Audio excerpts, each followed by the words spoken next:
মায়ের ডাকের যে ভিকটিম ফ্যামিলিরা, আমার যেই ভাই গুম হয়ে গেছে, তারা কিন্তু এই উৎসবটা পালন করতো তেজগাঁয়ে, ঘুড়ি উৎসবটা। তো এখন আমাদের মনে হয় যে এই জুলাই আগস্টের পরে, অভ্যুত্থানের পরে হাজারো প্রাণের বিনিময়ে আমরা যেই জায়গায় এসেছি, সেখানে আসলে মনে হয়েছে যে আমরা বিচারের দাবি জানাতে পারছি। তো সেই জায়গা থেকে এই চৈত্র সংক্রান্তিটা একটু ভিন্ন রকম আমাদের কাছে। আর এই দিনে আমাদের মনে হচ্ছে আমাদের মুক্ত বাতাসে যখন আমাদের ঘুড়িটা আমাদের সন্তানরা উড়াতে পারছে, কিন্তু ফিলিস্তিনে বা গাজায় বোমা হামলায় কিন্তু অনেক ছোট প্রাণের মানে আমরা দেখেছি যে তাদের মৃত্যু হচ্ছে এবং নির্বিচারে গণহত্যা চালানো হচ্ছে।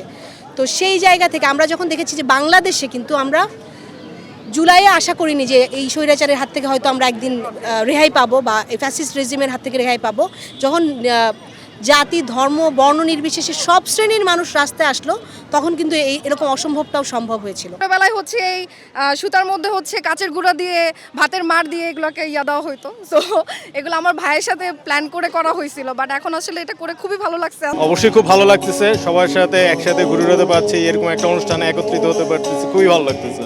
আমার হাতে ফিলিস্তিনের পতাকা। ইসরায়েল যেভাবে ফিলিস্তিনদের অত্যাচার করছে, আমরা এই ফিলিস্তিনের পতাকা নিয়ে ফিলিস্তিনদের মুক্তি চাই। সবার ভিতরে একটা এক্সাইটমেন্ট কাজ করছে আজকে সারা দিনটার জন্য। সবাই সাজানো হচ্ছে, ঘুড়ি উড়াচ্ছে, কেউ ঘুড়ি উড়াচ্ছে, কেউ ফিলিস্তিনিদের জন্য প্রে করছে।